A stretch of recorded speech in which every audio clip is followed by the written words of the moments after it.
Asian Radio 90.8 FM.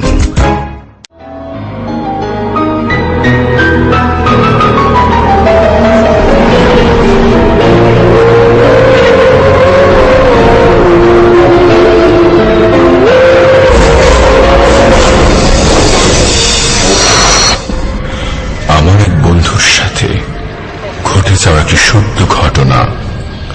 কালামের বিয়ের জন্য অনেকগুলো মেয়ে দেখানো হয়। একদিন আমরা একটি মেয়ে দেখতে গেলাম। এই মেয়েটা দেখার পরও যখন কালামের পছন্দ হলো না, তখন সবাই ধরে নিল এ জীবনে কালামের আর বিয়ে হবে না। গ্রামের সবাই কালামকে নিয়ে একটু আধটু টিপ্পনিও কাটতে লাগলো। একদিন হঠাৎ করে সবাইকে অবাক করে দিয়ে কালাম বিয়ে করে ফেলল। যেমন তেমন মেয়ে নয়, এক অপরূপ সুন্দরী। গ্রামে কালামের বউ নিয়ে ব্যাপক আলোচনা। কালামের বউয়ের অনেক গুণ, যেমন শ্বশুর শাশুড়ি যত্ন, ভালো রান্না বান্না, স্বামীর সেবা, আরো কত কি। বউ নিয়ে কালামের দিন সুখে কাটছিল। এর মাঝে একদিন হঠাৎ সকালে খবর বের হলো, জমির ষাঁড় গরু দুটির ঘাড় ভাঙা অবস্থায় গোয়ালের ঘরে পড়ে আছে। গ্রামের লোকজন জমির বাড়িতে হাজির। কেউ কেউ বলতে লাগলো ভূত এসে ঘাড় ভেঙে দিয়ে গেছে। কেউ বা বলতে লাগলো এটা রাক্ষসের ঘটনা, রাক্ষস এসে ঘাড় ভেঙে রক্ত চুষে খেয়েছে। কেউ কেউ ঘটনাকে পাত্তা না দিয়ে বলছে সারি সারি লড়াই করে মারা গেছে। তাদের যুক্তিও ছিল কথাতে, দুটি ষাঁড়ে শিং ভাঙা। কিন্তু পরের দিন যখন একইভাবে রহিম চাচারও গরু মারা গেল, তখন সবার ভেতর একটা অজানা আশঙ্কা সৃষ্টি হল। গ্রামের মুসল্লিরা মসজিদে মসজিদে দোয়া, হিন্দুরা মন্দিরে পূজা শুরু করল। কিন্তু সবকিছু অসার প্রমাণ করে এবার সুবলের একমাত্র সম্বল গাই বাছুরেরও একই অবস্থা। সুবলের আহাজারিতে গ্রামের সমস্ত মানুষ কাঁদে। এর মাঝে এক বিশাল ঘটনা। আবু মিয়া বাজার থেকে আসার সময় নাকি শ্মশান ঘাটের কাছে যে তেঁতুল গাছটা আছে সেখানে দেখল ইয়া বড় এক ভূত। কি লম্বা লম্বা দাঁত, অদ্ভুত চেহারা। তার দেখি নাকি তেড়ে আসছিল। হাতের ভেতরে যে মাছটা ঝুলানো ছিল তার, সেটা নাকি ওই ভূতের সামনে ছুড়ে মেরে সে রক্ষা পায়। এই গ্রাম সে গ্রাম করে এই ঘটনা প্রায় 10 গ্রাম ছড়িয়ে পড়ল। কালামের বউ কালামের একা একা ছাড়তে চায় না। রাতে কালাম বাথরুমেও যেতে চাইলে তার বউ গিয়ে তার পাশে দাঁড়িয়ে থাকে। আবার তার বউ যখন বাথরুমে যায় তখন কালামের বলে, তুমি আমার স্বামী, তোমার কিছু হয়ে গেলে আমি বাঁচব না, তুমি শুয়ে থাকো, তোমার বাইরে যাওয়া লাগবে না। কালামের আবার কিছুটা ঘুম রোগ আছে, শুয়ে পড়লে ঘুমিয়ে যায়। কালাম তো বউয়ের ভালোবাসা দেখে আল্লাহর কাছে বউয়ের ভালো চেয়ে দোয়া করে। অনেক পাহারা সত্ত্বেও আশেপাশের সব গ্রামের গড়েই একইভাবে মরে যেতে হচ্ছে। গ্রামের বয় বৃদ্ধদের কেউ কেউ কলিযুগের কথাও স্মরণ করতে লাগলো। এইদিকে একদিন কালাম মাঝরাতে বউকে পিছনে না দেখে অবাক, ভাবলো হয়তো বাইরে গেছে। কিন্তু আধা ঘন্টারও বেশি সময়ও যখন বউ ঘরে ফিরল না, তখন কালাম চুপি সারে গিয়ে বাথরুমের দরজা ধাক্কা দিল। দেখে কেউ নেই।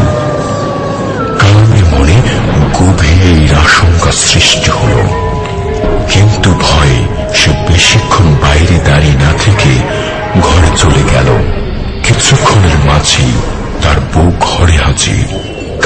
জিজ্ঞাসা করল, কোথায় গিয়েছিলে? তখন তার বউ তাকে জড়িয়ে বলল, এই তো একটু বাথরুমে গিয়েছিলাম, পুরনো আমসাটা খুব ভোগাচ্ছে। কালামের মনের মাঝে সন্দেহ হইল। পরের রাত্রে সে সাথে করে মরিচ নিয়ে শুইল। একটু পর পর সে চোখের মাঝে মরিচ দেয়, যাতে ঘুম এসে তাকে কাবু না করতে পারে। গভীর রাতে কালামের বউ বের হয়ে গেল। ঘন্টা তিনেক পর সে আবার ঘরে ফিরে এলো। আশেপাশে 10 গ্রামের সব গরু শেষ, শুধু কালামের গরুগুলোর এখনো কিছু হইল না। কালাম তার বউকে বলল, আমার বন্ধুর মা খুব অসুস্থ, আমি আজকে সন্ধ্যায় তাদের বাড়িতে যাব, কালকে চলে আসব। যাবার বেলা বউকে বলল, আমার তোমার জন্য খুব খারাপ লাগবে, সাবধানে থেকো, ইত্যাদি ইত্যাদি বলে যাচ্ছে। গভীর রাত। কালামের বউ আস্তে আস্তে দরজাটা খুলে কালামদের গোয়ালের ঘরে গিয়ে ঢুকল। কিছুক্ষণের মাঝেই তার চেহারাটা একটা রাক্ষসের রূপ ধারণ করল। ইয়া বড় বড় দাঁত, বড় বড় মুখ, কি বিশ্রী চেহারা। কালাম দেখে ভয় পেয়ে গেল, এ কি দেখছি আমি? তারপরও সে গোয়াল ঘরের উপরে যে মাচাটা আছে সেখানে চুপ করে বসে থাকলো। কালামের বউ এক এক করে সবগুলো গরুর ঘাড় ভেঙে রক্ত চুষে খেয়ে ফেলল। কিছুক্ষণ পর আবার আগের রূপে ঘরে চলে গেল। কালাম এই জায়গা থেকে নেমে গ্রামের সবাইকে এই ঘটনা খুলে বলল। গ্রামের সবাই তো অবাক, এখন কি করা যায়? সবার মাঝে একই প্রশ্ন। এই ভেবে সবাই অস্থির। এর মাঝে এক বৃদ্ধ বলে উঠল, বড় একটা কুয়া খুঁড়তে। তারপর সবাই বলবে যে দেশে অনেক বড় ঘূর্ণিঝড় হবে, সবাইকে একসাথে এই কুয়ায় আশ্রয় নিতে হবে। তারপর কালামেরাও ওই জায়গায় যাবে এবং কালাম তার বউকে ওই কুয়ায় ধাক্কা দিয়ে ফেলে দেবে। তারপর সবাই মিলে মাটি চাপা দিয়ে দেব। দুপুর বেলা পুরো গ্রামে ছড়িয়ে গেল, বিরাট ঘূর্ণিঝড় হবে, সবাইকে ওই কুয়ার কাছে আশ্রয় নিতে হবে। যারা আগে যাবে তারাই ওই কুয়ায় আশ্রয় নিতে পারবে। এই কথা শুনে কালামের বউ তাড়াতাড়ি রেডি হয়ে গেল। কালাম বাসায় আসার সাথে সাথে তার বউ তাকে সব খুলে বলল এবং তাড়াতাড়ি যেতে বলল। কালাম তার বউ নিয়ে সেই কুয়ার কাছে ছুটল। এইদিকে কালামের বউ ভাবল তাকে সবার আগে ওই কুয়ায় আশ্রয় নিতে হবে, তাই সে সবার আগে ওই কুয়ায় লাফ দিল। গ্রামের সবাই মিলে তাড়াতাড়ি করে ওই কুয়া মাটি দিয়ে ভরে ফেলল। এখনো ওই শান্ত গ্রামে মাঝে মাঝে মাটি কেঁপে ওঠে। গ্রামের সবার ধারণা ওই রাক্ষসী মাটির নিচ থেকে এখনো ওঠার চেষ্টা চালিয়ে যাচ্ছে।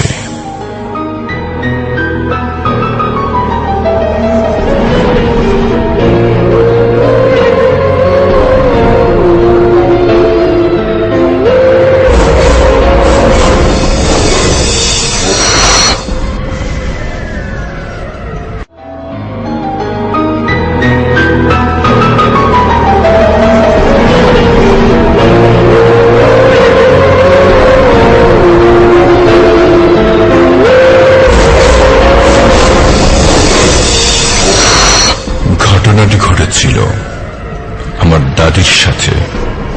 আমার দাদা ছিলেন একজন ওঝা টাইপের লোক। তিনি জিন তাড়াতে পারতেন। তিনি যখনই জিন তাড়াতে বাড়ি থেকে বাইরে যেতেন তখন বাড়ি শক্ত করে বন্ধক দিয়ে যেতেন এবং সেদিন বাড়ি থেকে বের হওয়া সকলের মানা থাকত। দাদা একদিন খুব তাড়াহুড়োর সহিত জিন তাড়াতে রওনা হলেন। সেদিন তিনি বাড়ি বন্ধক দিতে ভুলে যান। তিনি যে বাসায় জিন তাড়াতে গিয়েছিলেন সেই বাসায় পৌঁছাতে পৌঁছাতে তার রাত 8টার মতো বেজে যায়। তিনি অনেক সাধনা করে এক সময় জিনটাকে পরাজিত করেন এবং জিনটা যাকে ভয় করেছিল তার দেহ থেকে জিনটাকে ছাড়িয়ে দেন। জিনটাকে ছাড়িয়ে দিতেই সেটা হুঙ্কার দিয়ে বলে, আমি গেলাম তোর বাড়িতে। তোর দাদা উত্তরে বললেন, যা তুই যা পারিস কর। কিন্তু সাথে সাথে দাদার খেয়াল হলো যে তিনি আজ তাড়াহুড়ায় বাড়ি বন্ধক দিয়ে বের হতে ভুলে গেছেন। এর মধ্যে জিনটা দাদার বাড়িতে এসে দাদার রূপ ও কণ্ঠ নিয়ে ঘরের বাইরে দাঁড়িয়ে দাদিকে ডাক দিলেন, জমিনা, বদনাটা নিয়ে একটু আসো তো। দাদা ভাবলেন দাদা হয়তো টয়লেটে যাবেন, আর গ্রামের টয়লেটগুলো বাড়ি থেকে একটু দূরেই হয়। দাদি পানি নিয়ে বের হয়ে খেয়াল করতে লাগলেন যে দাদা টয়লেট থেকে না গিয়ে বাগানের দিকে চলে যাচ্ছেন। দাদির সাথে সাথে বুঝতে পারলেন যে এটা দাদা নয়, তাই তিনি দ্রুত ঘরের দিকে চলে আসতে লাগলেন। হঠাৎ একটা দমকা বাতাসে দাদির হাতের কুপিটা নেভে গেল। তিনি দৌড় দিলেন ঘরের দিকে, কিন্তু জিনটা এক টানে দাদিকে উঠানের পাশ থেকে তুলে নিয়ে বাড়ির পাশের পুকুরে ফেলে দিল এবং চুলাতে শুরু করল। তখন বাড়িতে আমার ফুফু এবং ফুফা ছিলেন। দাদি বিপদের মুখে মাত্র একবার বড় ফুফার নাম ধরে ডাক দিতে পেরেছিলেন। তিনি আকিমা বলে ডাকতেন এবং সৌভাগ্যবশত সেই ডাক আমার ফুফার কানে পৌঁছায়। আমার ফুফু এবং ফুফা দৌড়ে এসে দেখেন দাদি পুকুরের মাঝে অজ্ঞান অবস্থায় ভাসছেন। এরপর তারা দাদিকে দ্রুত উদ্ধার করে ঘরে নিয়ে যান এবং সেবা ও চিকিৎসা করেন দাদিকে।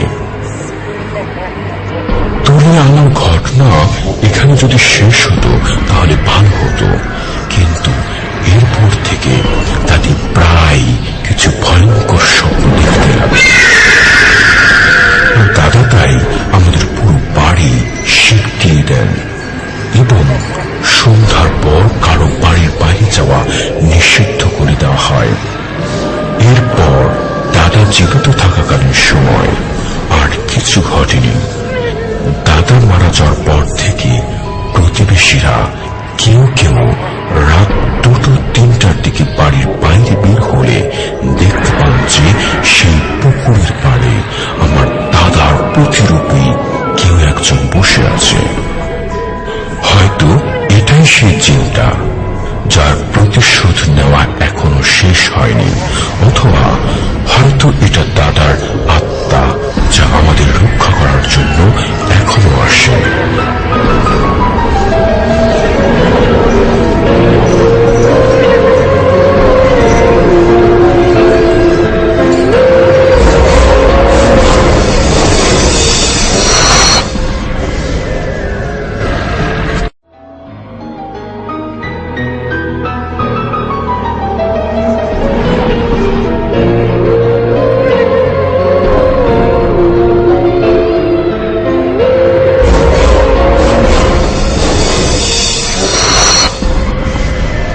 হ্যালো, আপনাকে স্বাগত জানাচ্ছি ভৌতিক 90.8। কেমন আছেন আপনি? জি আলহামদুলিল্লাহ ভালো। কি নাম আপনার? রাফসান রিমন। আর আপনি কোন জায়গা থেকে আসছেন? আমি মোহাম্মদপুর থেকে এসেছি। আচ্ছা, আপনি তো আজ আমাদের স্টুডিওতে আসছেন আপনার সাথে আপনার জীবনে ঘটে যাওয়া এরকম কিছু ভৌতিক ভয়ঙ্কর ঘটনা আমাদের সাথে শেয়ার করার জন্য। জি, আপনার কাছে ঘটে যাওয়া এরকম ভয়ঙ্কর যে গল্পটা সবচেয়ে বেশি ভয়ঙ্কর মনে হচ্ছে, সেই গল্পটা দিয়ে শুরু করুন, তাহলে শুনি আমরা। জি ভাইয়া, ফার্স্ট টাইম যে ঘটনাটা বলবো এই ঘটনাটা 2013-এর। তো তখন আমি ক্লাস 10-এ উঠেছি। তো আসলে হয়েছিল কি, তখন আমার বাসার সবাই গ্রামের বাড়িতে চলে গিয়েছিল, দেন আমাকে বাসায় একা রেখেছিল এবং বলছিল যে আমি একটু বলে রাখি যে আমরা একটা কাজিন আছে দূর সম্পর্কের, উনি অ্যাম্বুলেন্সে জব করেন এবং উনি পড়াশোনার পাশাপাশি এই জবটা করে থাকেন। তো অ্যাম্বুলেন্সে জব, অ্যাম্বুলেন্সের ড্রাইভার হিসেবে job ড্রাইভিং করে। ওকে, হ্যাঁ, তো এর জন্য আর কি বলছিল, আমার বাসাতে বলছিল যে তুই তোর পল্লব ভাইয়ের সাথে বিকালবেলা চলে যাস ওনার ওখানে, ওনার সাথে স্টে করিস রাতে। তাই আমি বললাম আচ্ছা ঠিক আছে। ওকে, তো আমি কোন হাসপাতালে যে জব করেন আমি ওই নামটা বলবো না সঙ্গত কারণে, তো আমি যাই ওনার কাছে। তো যাওয়ার পরে যেটা হয়, ওনার যে আপনার হাসপাতালের একটু সামনেই ডান পাশে একটা বড় রেস্টুরেন্ট আছে, তো ওইখানে উনি লাঞ্চ করেন, সবসময় লাঞ্চ করেন। তো লাঞ্চ করতে করতে করার সুবাদে ওইখানে যে ম্যানেজার আছে হোটেলের, ওনার সাথে ওর একটা গুড রিলেশন হয়ে যায় আর কি। মাঝে মধ্যে যেমন ধরেন উনি মাঝে মধ্যে আপনার আপনার বিল পরে দিতেন, যেমন মানে বাকি খাওয়াটা হ্যাঁ, যেরকম বাকি বলে। খাওয়াটা মানে করতেন উনি। ওকে, তো উনি একদিন টেবিলে বসে আছেন, লাঞ্চ করছেন, এমন সময় ম্যানেজার আইসা বসছেন। তো আমিও যথারীতি পাশে বসে আছি, যেহেতু আমি গিয়েছিলাম এখানে। তো আর ওদিনকার কথা একটু বলে রাখি, ওদিনকার আপনার হয়েছিল কি যে ওনার জব শেষ হয়ে গেছে 5টাতে, তো তারপরে বাসায় যাবো, আড্ডা দিয়ে একটু মানে ওইখানে স্টে করবো রাতে।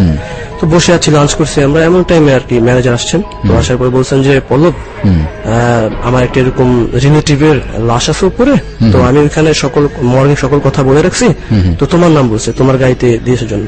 তো উনি বলেন যে এটা কেমন ইরেসপন্সিবিলিটি, আমি বাসায় যাব, তো এখন যদি আমাকে লাশ নিয়ে যেতে বলে এটা তো হয় না, আমার গেস্ট আসছে, আমার ভাই আসছে, বাসায় যাবো না।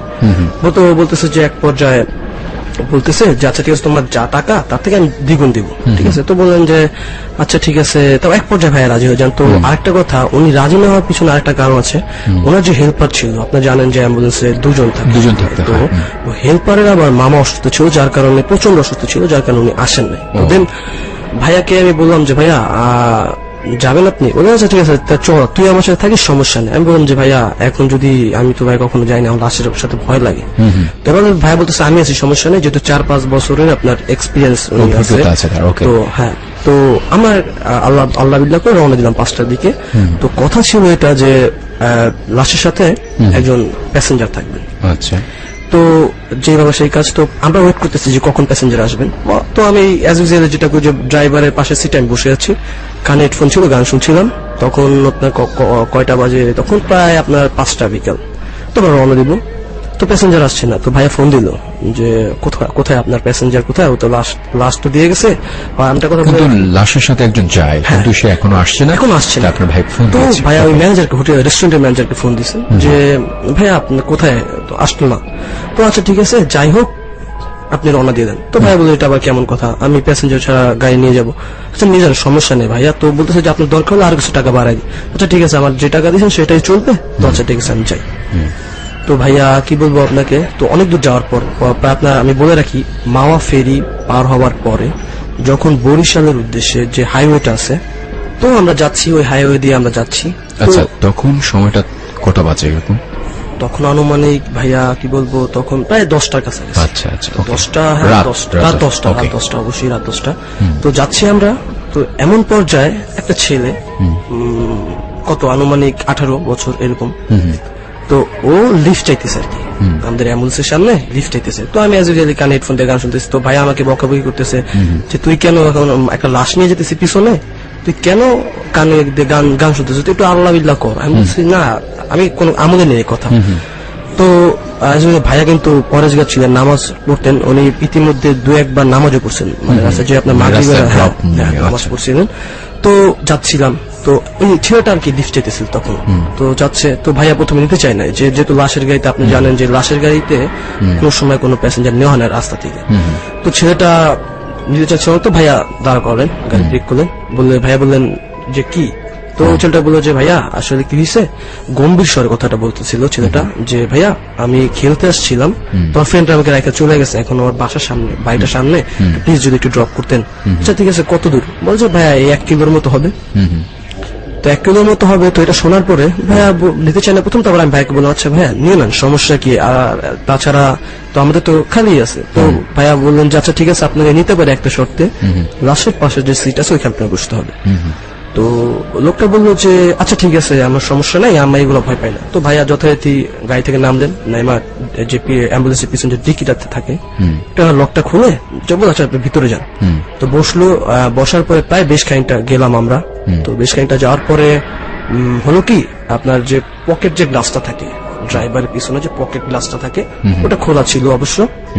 আর পিছনে লাশের ওইখানে একটা লাইট জ্বালানো ছিল, এটা কত 5 ওয়াট মেবি এরকম ছোট হালকা ডিম লাইটের মতো, ডিম লাইটের মতো। তো লাইটটা জ্বালানো ছিল। তো ভাইয়া আপনার লুকিং গ্লাস দিয়ে সব দেখতেছিল পিছনে কি হইতেছে। তো আসলে ছেলেরা যখন বসেছিল তখন সে কিন্তু বসেছিল একদম ডিকির সাথে, মানে শেষ মাথায়। তো আস্তে আস্তে ছেলেটা একদম আমাদের যে পকেট গ্লাসটা কিছুক্ষণের মধ্যে, মানে 2-3 সেকেন্ড এরকম হবে না, মানে জাস্ট আমরা একবার তাকালাম, দ্বিতীয়বার তাকানো শেষের দিকে যে সে পকেট গ্লাসটা একদম পাশাপাশি চলে আসছে। তো ভাই এটা মানে আমার নিল না, তো আবার চাইতেছেন। তো একটা পর্যায়ে ভাই একটা জিনিস খেয়াল করলেন যে ওই ছেলেটা মানে দৃষ্টি একদম সুদূর আমাদের দিকে, মানে আমাদের দিকে তাকিয়ে আছে। এবং আমি তো লুকিং গ্লাসে দেখছি যে ওর চোখগুলো খুব বড় বড় মানে আকারের, মানে আপনার লাল হয়েছে, এবং হাসিটা ছিল একটা মুখে, একটা বিকৃত হাসি ছিল। তখন আপনারা আপনাদের সাথে কিছু একটা কিছু ঘটে নাই তখন, তখন কিছু ঘটে না, অ্যাজ নর্মাল। তো আরেকটা কথা আমি বলে রাখি ভাইয়া, যে লাশটা আমরা নিয়ে যাচ্ছিলাম ওটা হচ্ছিল আপনার একটা অ্যাক্সিডেন্ট লাশ, অ্যাক্সিডেন্ট হয়ে লাশ মারা গেছে, তো ওই লাশটা নিয়ে যাচ্ছিলাম। তো কিছুক্ষণ পরে হয়েছে কি, তো তাকে আছে তো অনেকক্ষণ, এটা আর কি অনেকবার হয়ে গেছে, যে অনেক সময় হয়ে গেছে যে তাকিয়ে আছে। তো ভাইয়া বললো কি, এই ছেলে তুমি শুধু আমাদের দিকে তাকিয়ে আছো কেন, তুমি এদিকে তাকাও, তোমার দিকে তাকাবা, তুমি সব দিকে তাকাবা, তুমি আমাদের দিকে তাকিয়ে আছো কেন। মানে ভাইয়া বিব্রত হয়ে গেছে যে এইভাবে কেউ তাকিয়ে থাকতে পারে এটা। তো বিব্রত হয়ে যাওয়ার পরে তো ছেলেটা কোনো কিছু আমল নিল, ওরকম তাকে। তো ভাই আমি বললাম যা ঠিক আছে বাদ দাও, তুমি সামনে নেমে যাবে। তো এমন সময় ভাইয়া প্রতিমধ্যে ভাইয়ার আবার আপনার যে নামাজের অ্যালার্ম বাজতো, আর তখন কিন্তু আপনার নামাজের কোনো সময় ছিল না, কিন্তু যে আপনার সিন খুলছিল উনি, এর জন্য টাইমটা চেঞ্জ হয়ে গেছে। তো এই জন্য রাতে 11টার টাইমে আপনার ওই অ্যালার্মটা মানে একটা আজান বেজে উঠছে অটোমেটিক্যালি। তো আজানটা বেজে ওঠার পরে ওই ছেলেটার আপনার খুব রাগ হলো। ছেলেটা বলতেছে যে আপনি এটা এখনই বন্ধ করেন। এরকম ছেলে, তুমি আমার গাড়িতে উঠছো, আমার যা ইচ্ছা তা হবে, তুমি কেন বা তোমার দরকার কি, আমার ফোনে আজান না, মানে ওর কথা হচ্ছে যে ওটা বন্ধ করতেই হবে। তো ভাইয়া আমার একটু রাগী মানুষ ছিলেন, ভাইয়া আমার মানে রাগী জেদি টাইপের ছিলেন। তো এটা বাজবে, দেখি তুমি সামনে নেমে যাবা, তুমি এত তর্ক করছো কেন আমার সাথে, তুমি বলার কে। হ্যাঁ তুমি বলার কে। তো ভাইয়া বন্ধ করছে না। তো এক পর্যায়ে আপনি থেকে তুমি থেকে তুইতে চলে আসছে। এবং একটা কথা বলে রাখি, ছেলেটার যে আপনার চুল একদম উলট পালট হয়ে গেছে, মানে এলোমেলো হয়ে গেছে আর কি এক কথায়। তো আর কি ভাইয়া কিন্তু এখন বুঝতে পারছে যে সামথিং ইজ রং, এবং সে মানে পারতেছে না যে পকেট গ্লাস ধরে, মানে ওটা মানে লোহা না ওটা ছিঁড়ে যেত আর কি, এরকম ভাবে টানটানি করতেছে। তো ভাইয়া বুঝতে পারছে যে কিছু একটা হচ্ছে খারাপ। আর তো ভাইয়া করলো কি, ভাইয়ার গলাতে একটা, যাই না আপনার বিশ্বাস করবেন কিনা, ভাইয়ার গলাতে একটা আয়তাল কুরসির একটা সূরা তাবিজ করে দিয়েছিল ওনার আম্মু, মানে আমার মানে ফুপু দিছিল। তো ওইটা খুলে তুমি বুঝতে পারছেন যে এটা হয় না। আর ভাইয়া জানেন যেহেতু নামাজ পড়েন, তুমি জানেন যে আয়তাল কুরসি এটা জিনভূতকে তাড়ায়। তো এটা মানে সময় পাই না, মনে হচ্ছে যে এখন ওটা চলে আসবে আমাদেরকে আক্রমণ করার জন্য। তো আমি তো একেবারে ভয়ে জড়সড় হয়ে মানে মাথা কুকড়ে আছি, মানে পায়ের। আপনি এই ঘটনাগুলো দেখছেন, মানে আমার লাইফে ফার্স্ট টাইম, আমার ভিতরে খুব ভয় কাজ করছে। আমি তো বাইকে বলবো যে আমার মনে হচ্ছে যে আমি হার্ট অ্যাটাক করে মারা যাবো। ওই পর্যায়ে আমি তো তখন হার্ট অ্যাটাক বুঝতাম না, এখন তো বুঝি। তো দেন ভাইয়া ওটা গলা থেকে খুলে ওই পকেট গ্লাস দিয়ে ওর গায়ে ছুঁয়ে মারছে।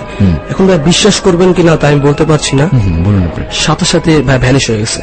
মানে ওইখানে যেটা ছেলে ছিল ওটা ভাইয়া আপনারা খুঁজে পাচ্ছি না। তো আমি তো ভাইয়া আমি বলছি যে আমি বাসা যাবো। তখন ভাইয়া একটু পর হাসি দিয়ে বললেন যে আরে পাগল এখন বাসা যাবে কি, এখন তো যেতেই হবে। তো আরেকটা কথা মানে কিছুক্ষণ পরে এখানে ঘটনা শেষ হলে পারতো ভাইয়া, ঘটনা একটু পরে সামনে যাওয়ার পরে মনে হচ্ছে যে অ্যাম্বুলেন্সের উপরে কেউ জাম্প করছে, মানে একেবারে জাম্পিং মানে করতেছে। তো ভাই প্রথম মনে করছে যে গাছের ডাল হবে, মেবি পড়ছে, কিন্তু এক নাগের 5-7 মিনিট হওয়ার কথা না। তো ভাইয়া তারপর ডান দিকের গ্লাসের দিকে তাকালেন, দেখেন যে পিছন থেকে কেউ দৌড়ে আসতেছে, মানে সাদা কাপড় পরিয়ে। তো এটা বানর না কি বলবো, আমি দেখছি জিনিসটা, যেটা আমরা দুজনের সামনে। তো দেখছি যে লুকিং গ্লাসে দেখতেছি যে পিছন থেকে ডান দিক আমার মনে আছে এখন, ডান দিক থেকে কিছু দৌড়ে আসতেছে। তো হইতেছে তো এরকম ভাবে করার পরে তো ভাইয়া ওই যে আপনার ওনার মোবাইলে কিছু ওয়াজ মাহফিল ছিল, ওগুলা ছেড়ে আর আল্লাহ করতে হতে আমরা কোনো মতে ওই বাড়িতে পৌঁছে যাই। তখন বাজে রাত প্রায় 2:30।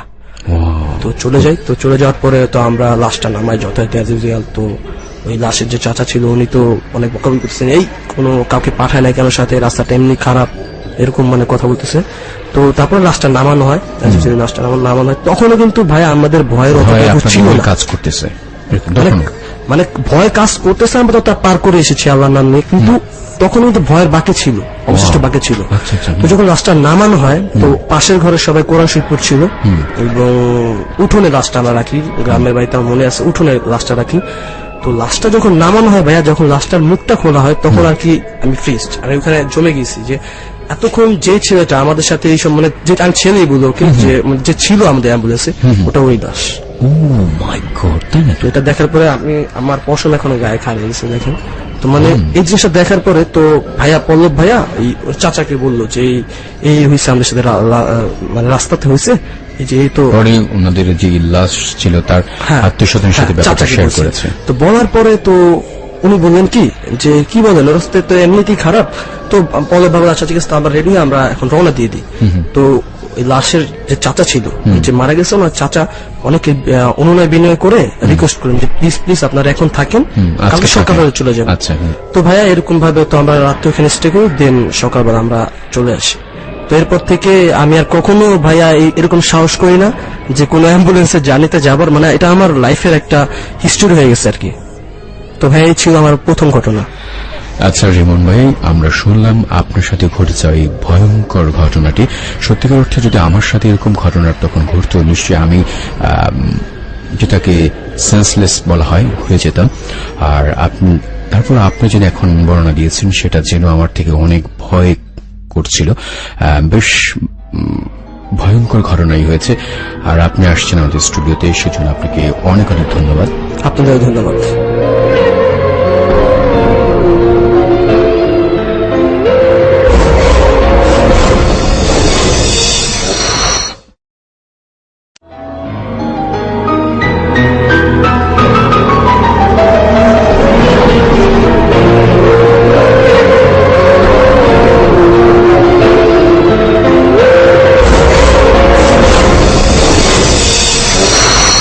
আমার এক বন্ধুর মুখে শোনা একটি সত্য ঘটনা আপনাদের সাথে শেয়ার করছি। এক লোক ব্যবসার কাজে বিদেশে যায়। তিনি একটি 5 স্টার হোটেলে ওঠেন। সেখানে তখন মাত্র 2টি রুম খালি ছিল, একটি দক্ষিণমুখী আর একটি ঠিক তার পাশে। তিনি ম্যানেজারের কাছে দক্ষিণমুখী রুমটা চান, কিন্তু ম্যানেজার তাকে রুমটা দেয় না, পাশের রুমটা দেয়। কারণ জানতে চাইলে ম্যানেজার বলে ওই রুমে নাকি কিছু কনস্ট্রাকশনের কাজ চলছে। ওই লোক নিজের রুমে চলে যায়। রাতের বেলা 2টা থেকে 3টার দিকে তিনি ধিম ধিম আওয়াজ পান, কেউ যেন পাশের দেওয়ালে আঘাত করছে। সেই সাথে মৃদু কান্নার আওয়াজও আসছে। তিনি ব্যাপারটাতে তেমন পাত্তা না দিয়ে ঘুমিয়ে পড়েন। পরদিন ঠিক একই সমস্যা, এবার অনেক জোরে জোরে কান্নার আওয়াজ আসছে। সেই সাথে কেমন জানি ধস্তাধস্তির আওয়াজ, পানি পড়ার শব্দ। তিনি জানেন এই রুমে কেউ থাকে না, তারপরও তিনি উঠে গিয়ে ওই রুমে নক করেন, আর সাথে সাথে আওয়াজ বন্ধ হয়ে যায়। তিনি চলে আসতে যাবেন, তখন আবার আওয়াজ।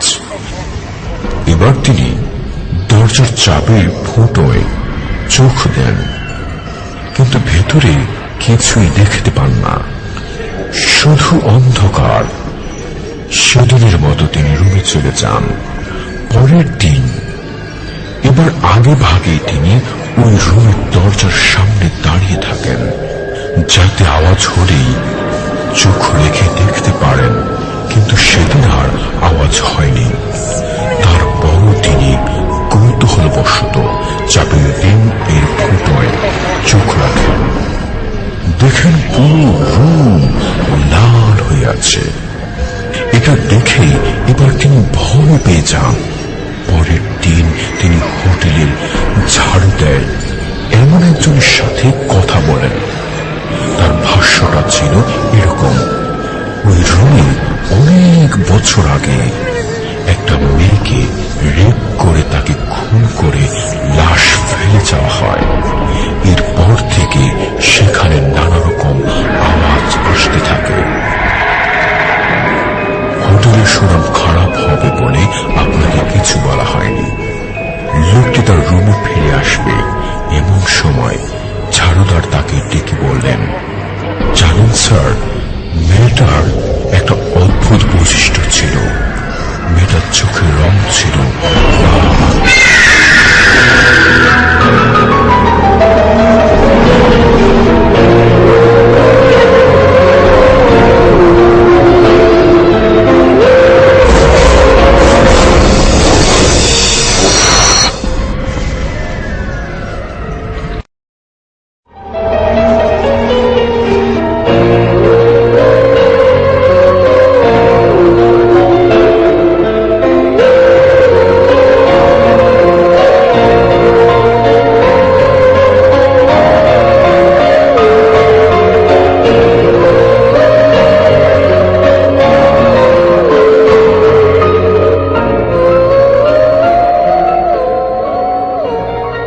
সেদিন রাত্রে শহরের প্রায় বাইরে বহু দূরের একটা কল সেরে একলাই ফিরছিলাম।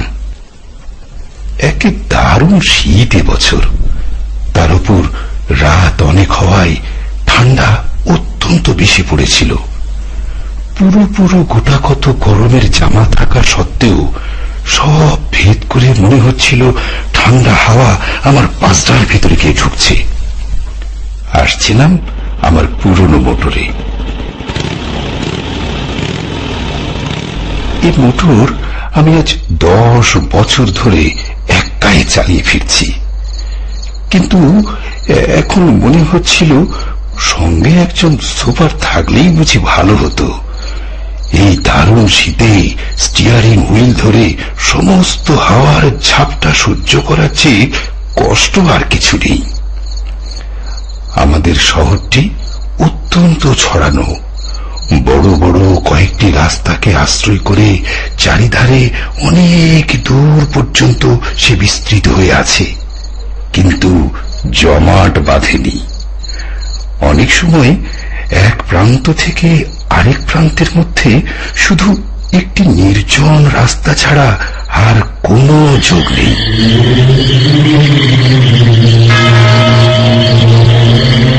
যে রাস্তাতে আসছিলাম সেটিও অত্যন্ত নির্জন। দুধারে মাঝে মাঝে হরতুকি বা মহুয়া গাছ, আর রাস্তার দুধারে শুধু শূন্য অসমতল মাঠ, আর ভেতর বাড়িঘর নেই বললেই হয়। কে বাড়ি করবে এই নির্জন জায়গায়?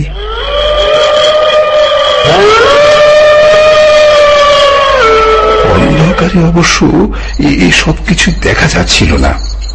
আমার মোটরের মিটমিটে আলোয় সামনের পথের খানিকটা দেখা যাচ্ছিল মাত্র। যেতে যেতে মনে হচ্ছিল অন্ধকারের সমুদ্রই যেন আমার মোটরের আলোয় কেটে চলেছি কোন রকমে। শীতের দরুন কষ্ট পেলেও বেশ নিশ্চিন্ত মনেই চলেছিলাম।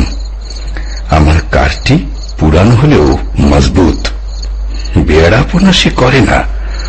আধ ঘন্টার মধ্যেই বাড়ি পৌঁছে গরম লেপের মধ্যে আরাম করে যে শুতে পাব এ বিষয়ে কোনো সন্দেহ ছিল না। অন্ধকার রাস্তার নিস্তব্ধতার উপর শব্দের ঢেউ তুলে আমার মোটর চলেছে দ্রুত গতিতে।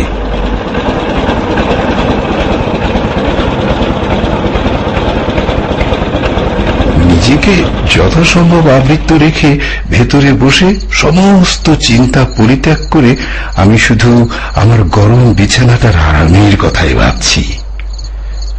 ডাক্তারদের মতো পরাধীন আর কেউ নয়, তবু মনে হচ্ছিল একবার বাড়িতে পৌঁছতে পারলে প্রাণের দায়ে ছাড়া শুধু পয়সার জন্য আর আমায় কেউ বাইর করতে পারবে না। এখন কোন রকমে 20-25 মিনিট কাটলেই হয়। কিন্তু হঠাৎ হাসিতে এক ঘটনায় সুখ স্বপ্ন ভেঙে গেল। আমার একান্ত সুস্থ সবল মোটর থেকে থেকে অদ্ভুত একরকম ধাতব আর্তনাদ করতে শুরু করেছে। মোটরের এরকম আচরণের কোনো কারণই খুঁজে পেলাম না। আজ দুপুরেই আমার মোটরের ভালো রকম সেবা শুশ্রূষা হয়ে গেছে। কোন রকম রোগের আভাস তার ভেতর তখন ছিল না। হঠাৎ তার এরকম আকস্মিক বিকারের কারণ তবে কি? এই দারুণ শীতের রাত্রে অন্ধকার নির্জন এই পথের মাঝে মোটরের এই বেড়া কোনায় সত্যি ভীত হয়ে উঠলাম। এখনো প্রায় 7-8 মাইল পথ বাকি।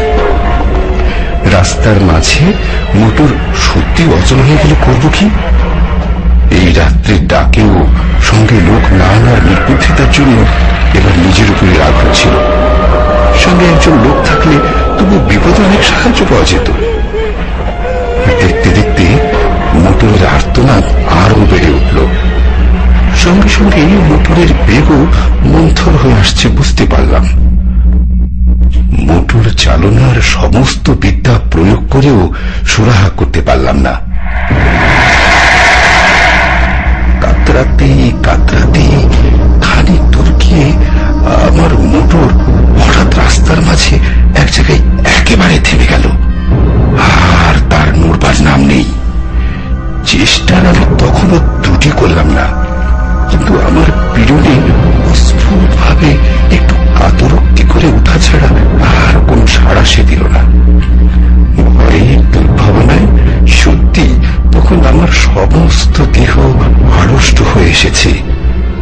মোটর ফেলে এই দারুণ শীতের মাঝে 7-8 মাইল জনহীন পথ হেঁটে যাবার কথা তো কল্পনা করা যায় না।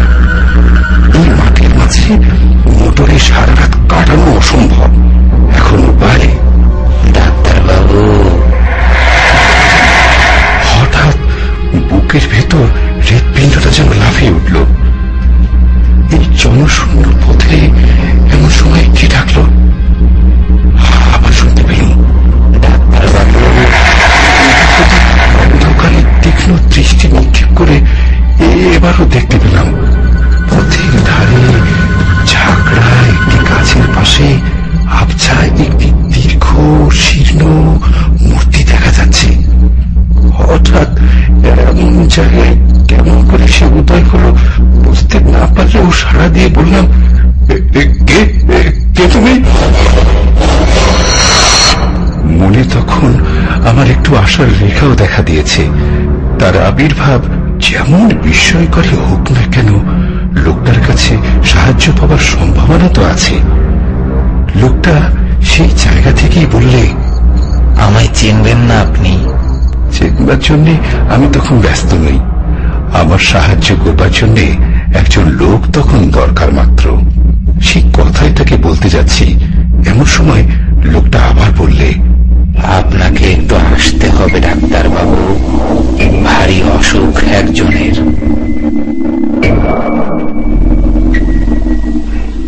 এমন সময়ে এই অনুরোধে বিরক্ত যেমন হলাম, আশ্চর্য হলাম তেমনি। ঠিক এই সময়ে রাস্তার ঠিক এই জায়গায় রুগী কি আমার জন্য তৈরি হয়ে বসেছিল?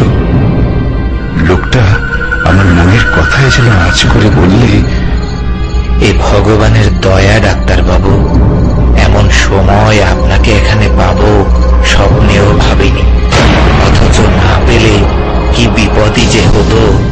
বেশি কথাবার্তা তখন আর ভালো লাগছিল না। একটু বিরক্ত হয়েই বললাম, কোথায় তোমার রুগী?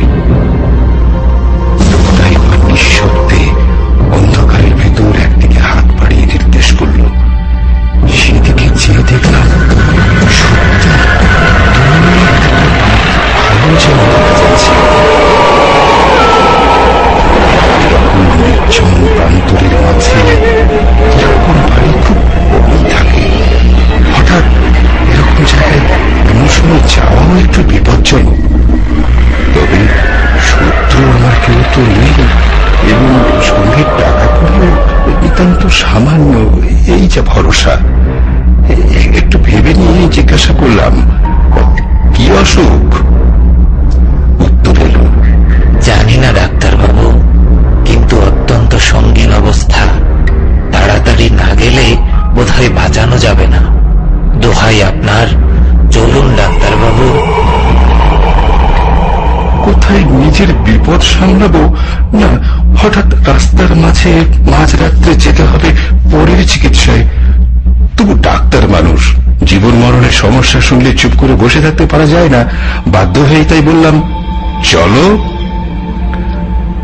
মাঠের উপর দিয়ে সরু একটা পথ, অন্ধকারে ভালো করে দেখাই যায় না।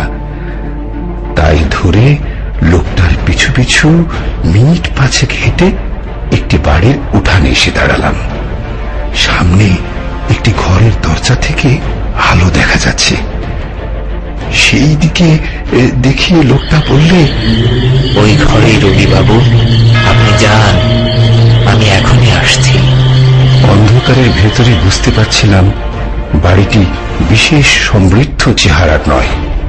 গুটি 4-5 ঘর এবং একটুখানি ঘেরা উঠান। ঘরগুলিও সব পাকা ছাদের নয়, দুপাশে খোলা ছাউনি। লোকটার কথা মতো সামনের ঘরে এবার গিয়ে ঢুকলাম।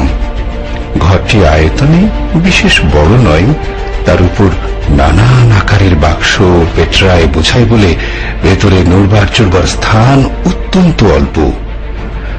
দরজার মুখোমুখি একটি জানালা, সেই জানলার ধারে মিটিমিটি করে একটি কেরোসিনের লণ্ঠন জ্বলছে।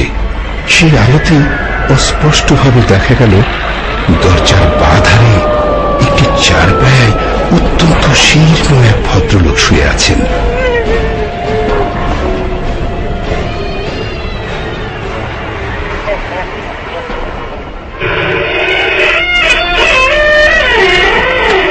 আমি ঘরে ঢুকতে ক্ষীণ স্বরে তিনি বললেন, এসেছেন ডাক্তারবাবু, আপনার দয়া কখনো ভুলবো না। বসুন বসুন।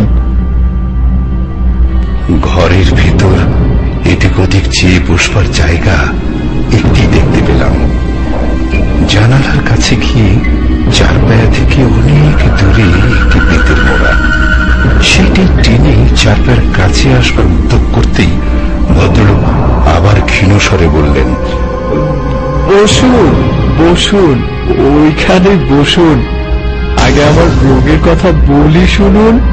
একটু হেসে আবার সেখানেই বসলাম। রোগীদের নানা অদ্ভুত বাতিকের সঙ্গে আমার যথেষ্ট পরিচয় আছে, বুঝলাম। খানিকক্ষণ ধরে নিজের রোগ সম্বন্ধে ভদ্রলোকের নানা মতামত এখন আমায় শুনতে হবে, না শুনলে নিস্তার নেই। ক্ষীণ স্বরে প্রথমে তিনি আরম্ভ করলেন, আমার রোগ সারাতে আপনি পারবেন না ডাক্তারবাবু?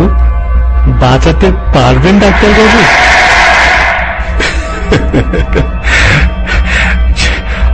একটু হেসে বললাম, সেই চেষ্টা করাই তো আমাদের কাজ, আর বাঁচবেন নাই বা কেন?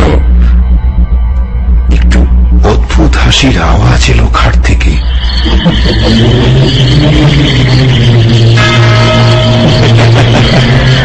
বাঁচতেও তো পারি ডাক্তারবাবু, কেমন?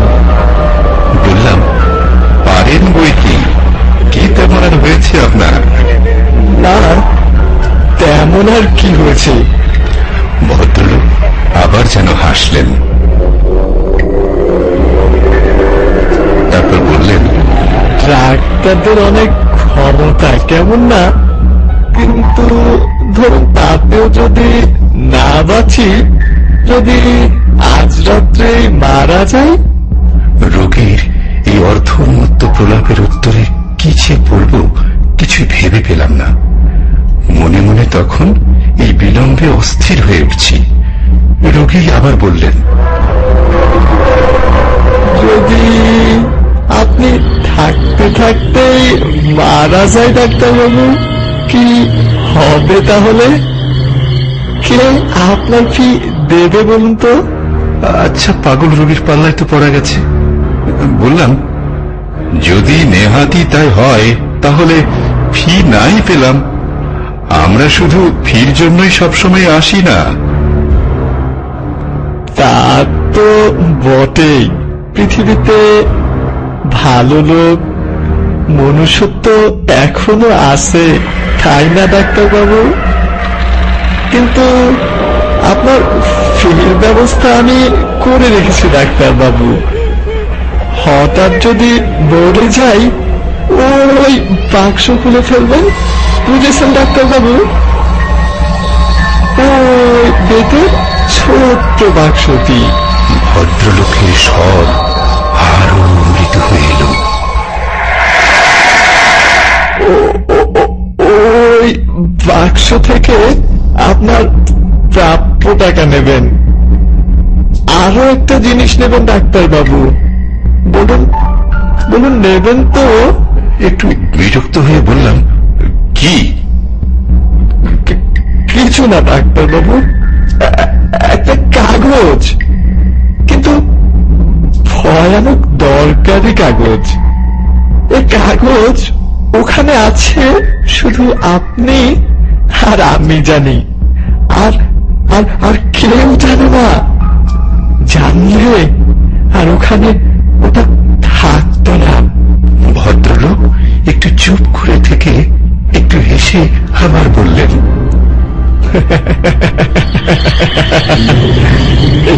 এ বাড়িতে কাউকে দেখতে না হতে ভাববেন না যেন আমার কেউ নেই। আমার আমার অনেক আত্মীয় আছে, ওতে আছে আমার মরার অপেক্ষায়। শুধু তাদের বিশ্বাস আজ আমি হয়তো মরবো না, তাদের বিশ্বাস মরবার আগে আর আমি কিছু করবো না, তারাই সব পাবে। এবার আমি বলতে চাচ্ছিলাম, আপনার অসুখটা সম্বন্ধে। হ্যাঁ, অসুখ তো দেখবেনই, তার আগে আর একটা কথা বলে নি। ওই কাগজটি আমার ওই ডাক্তারবাবু, আমার ছেলের নামে ওই। সে ছেলেকে আমি ত্যায্য পুত্র করেছিলাম একদিন। কোথায় আছে তাও জানি না, কিন্তু জানেনি তো রক্ত জলের চেয়ে ঘন। আর বেশিক্ষণ অপেক্ষা করা যায় না। মোড়া থেকে উঠে পড়ে আমি বললাম, এইবার আমি দেখতে পারি। খাট থেকে আওয়াজ হলো, দেখুন। আমি খাটের কাছে এগিয়ে গিয়ে রোগীর নাড়ি দেখবার জন্য হাতটা তুলে ধরলাম, এবং পর মুহূর্তেই সেই দারুণ শীতের ভেতরেও আমার সমস্ত দেহ ঘেমে উঠল। সে হাত বরফের মতো ঠান্ডা। রোগী মৃত। শুধু মৃত হলে এতখানি আতঙ্কের আমার বোধহয় কারণ থাকতো না, কিন্তু ব্যাপার যে আলাদা। ডাক্তারি শাস্ত্রে যদি কিছু সত্য থাকে, তাহলে এই রোগী এইমাত্র কখনই মারা যায়নি। তার মৃত্যু হয়েছে অনেক আগে, কয়েক ঘন্টা আগে। সমস্ত দেহ তার কঠিন। উন্মাদের মতো আরো খানিকক্ষণ পরীক্ষা করলাম। না, ভুল আমার হতেই পারে না। কিন্তু তাহলে কি ব্যাপারের অর্থ? তখন কিন্তু স্থিরভাবে কোনো চিন্তা করবার আর আমার ক্ষমতা নেই। আতঙ্কে আমার বুকের স্পন্দন পর্যন্ত যেন থেমে আসছে। হঠাৎ জানালার কাছে বাতিটা টপ টপ করে নেচে উঠল। সেটা একবার নেড়ে দেখলাম, তাতে তেল এক ফোঁটাও নেই। প্রান্তরের মাঝে নিস্তব্ধ নির্জন বাড়িতে এই ভয়ঙ্কর অবস্থায় আমি একা। এই বাতির আলোটুকু যেন আমার একমাত্র সহায় ছিল। তাও নিত্যে চলেছে দেখে আমি দ্রুত পথে ঘর থেকে বেরিয়ে পড়লাম। বুঝতে পারলাম পিছনে আলোটা আর কয়েকবার নেচে নিভে গেল। তখন আমি উঠান ছাড়িয়ে এসেছি।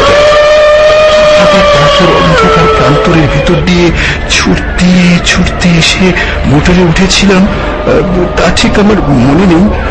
মোটর চালিয়ে শহরের মাঝ বরাবর আসবার পর আমার যেন স্বাভাবিক জ্ঞান ফিরে এলো। সবচেয়ে আশ্চর্য ব্যাপার মনে হলো মোটরের এই চলা। খানিক আগে অদ্ভুত ভাবে যে মোটর বন্ধ হয়ে গিয়েছিল, হঠাৎ এমন বিনা চেষ্টায় আপনা হতে সে মোটর এমন সূত্রে গেল কি করে?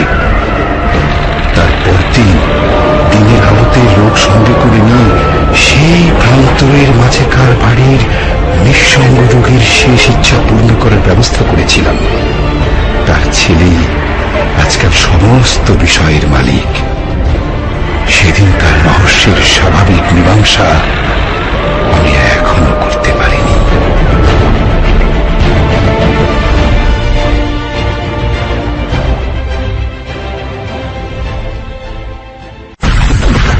You are listening. You are listening. Asian Radio. 90.8 FM. Radio. 90.8 FM.